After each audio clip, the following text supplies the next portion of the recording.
Harka fuunee ashamaattam jirtu kabajamtoota daawwattoota Oromiyaa Miidiyaa Neetwork amma oduun isinitti hima oduu waliin ani Lalisaa Indiriisi. Itoophiyaa fi Egypt akkasumas Sudaan bishaan Abbayyaa guutuu hanga walii galteen taasifamutti tursiisuuf walii galuu Sudaanii fi Egypt beeksisanii mootummaan Itoophiyaa immoo torbaan lama keessatti walii galtee irra ga'uuf walii galamee sana booda bishaan guutuun ni jalqabaa jedhe. Egyptii fi Sudaan walii galteen taasifame biyyoonni murtii qofaa isaaniitiin bishaan akka hin guunne kan daangessuudha jedhan.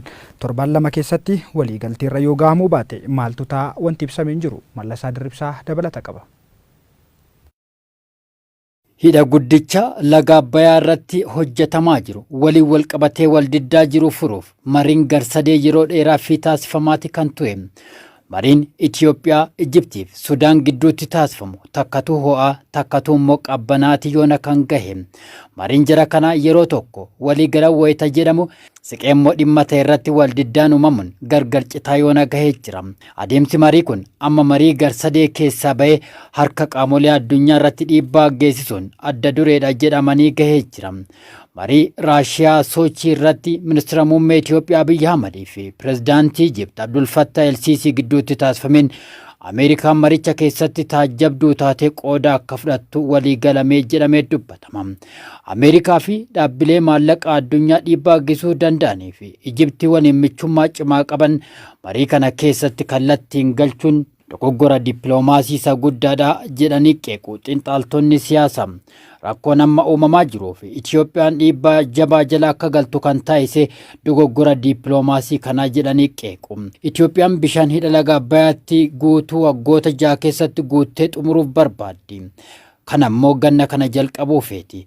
Egypt ammoo waggoota 21 keessatti suuta Itoophiyaan bishaan hidha kanatti akka guutu barbaaddi jedhamee jira. Amma waliigalteen teeknikaa kun taasifamee jedhamutti bishaan laga Abbayyaa Itoophiyaan guutuu jalqabuu hin qabdu jetti Egypt. Itoophiyaan bishaan kana yoo guutuu duubatti harkifte faayidaa doolaarota biiliyoonaan lakkaa'amanitti shalagamuu dhabdi jedhamee jira. Ameerikaanis hanga waliigalteen teeknikaa godhamutti Itoophiyaan bishaan hidha Abbayyaa guutuu akka hin qabne karaa ministeera maallaqaa isheetiin akeekkachiiftee turte. Xiinxaltoonni dhimma dippiloomaasii akeekkachiifni kun karaa ministeera maallaqaa Ameerikaatiin ifa godhamuun deeggarsa maallaqaa Ameerikaa fi dhaabbileen maallaqaa gurguddoon addunyaa Itoophiyaaf kennan wal qabsiisanii jiru. Ameerikaa fi dhaabbata maallaqaa addunyaa duraanuu taajjabaa godhanii marii kana keessa galchuun dogoggora ta'uu isaatii fi sababa kana dhiyeessu. Mootummaan Itoophiyaa immoo bishaan hidha laga Abbayyaa waliigalteen taasifamees dhiises ganna kana guutuun jalqabaa jedhee ture. Egyptii fi Sudaan immoo otoo waliigalteen hin taasifamin Itoophiyaan akka hin guutne gochuuf manni marii tasgabbii dhaabbata biyyoota gamtooman akka gidduu seenuu iyyata dhiyeeffatanii turan. Falmiin bishaan hidha Abbayyaatti nan guutaa hin guutinii kun akka kanaan otoo jiru oduun gama mootummaa Egyptii fi Sudaanii bahan Itoophiyaan hanga waliigalteen taasifamutti hidha Abbayyaa akka hin guutuu hin jalqabne waliigaltee jirti jedhama. Waajjirri pirezidaantii Egypt Abdul Fattah El-Sisi ibsa baaseen waliigalteen seeraa gartuuleen marti hidhicha bishaan guutuu dabalatee murtii qofaa ofiitiin akka hin deemne dhorkuu mana marii tasgabbii dhaabbata biyyoota gamtoomaniif ni ergamaa jedhe. Ministeerri muummee Sudaan Abdallah Hamdok ammoo ibsa baasaniin amma waliigalteen taasifamutti hidhicha bishaan guutuun akka hin jalqabamne waliigalamee jira jedhani. Waajjirri ministeera muummee Itoophiyaa ammoo marii hidha laga Abbayyaa ilaalchisuun marii waajjira yaa'ii dursitoota gamtaa Afrikaatti taasifame jedhee ibsa baaseen walgahii kana dura taa'aa kan yeroo gamtaa Afrikaa pirezidaantii Afrikaa kibbaa Cyril Ramaphosaatu waamee jedhee jira.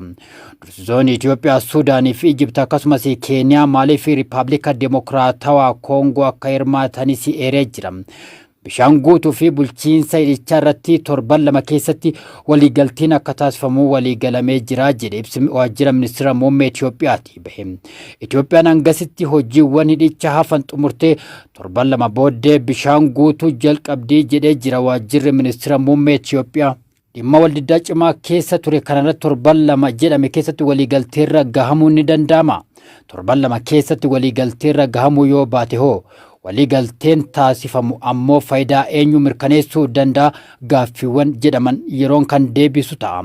Ibsi waajjira pirezidaantii Ijipt Abdul Fattah al-Siisi biyyootiin qofaa isaanii murteessanii gara tarkaanfiitti akka hin seenne waliigalteen dhorku gara mana marii tasgabbii dhaabbata biyyoota gamtoomaniitti ni ergama kan jedhe yommuu ta'u yoo torban lama keessatti waliigalteen raggahamuu baate waliigalteen kun akkam ta'a kan jedhu gama maraanuu wanti ibsame hin jiru. Kanas ta'e sana biyya keessa bishaan Abbayyaa guutuu haa jalqabamu kan jedhu lammiileen Itoophiyaa biraa bal'inaan dhagahamaa jira. Ameerikaa fi Ijipti fa'a ammoo hanga waliigalteen taasifamutti bishaan hidhichaa guutuun jalqabamuu hin qabu jedhanii jiru. Mootummaan Itoophiyaa gamaa gamanaa hudhaa keessa jira. Garamitti bahan yeroon kan deebisu ta'a.